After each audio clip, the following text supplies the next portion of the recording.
కళ్యాణ్కి భయంకరమైన అన్యాయం జరుగుతుంది ఆ బాండ్ విషయంలో కాదు, దాని లాస్ట్ మాట్లాడతాను. దానికంటే ముందు లైవ్ లో జరిగిన ఏ విషయాలు కళ్యాణ్ గురించి కళ్యాణ్ చేసిన ఏ విషయాలు ఎపిసోడ్ లో పడట్లేదు. ఎందుకు పడట్లేదు అర్థం కావట్లేదు.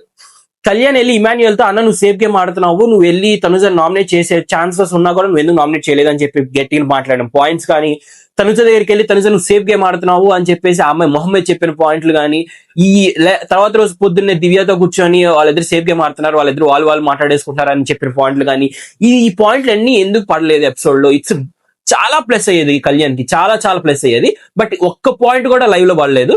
అండ్ దానికి తోడు ఇప్పుడు మళ్ళీ Kalyan is out of the race జరగటం, అసలు ఆ టీం ఇవ్వటం కూడా తనుజాకి ఇమాన్యుయల్ ని ఇవ్వటం, ఇమాన్యుయల్ తో పాటు ఇంకొకరు ఎవరు వచ్చారు,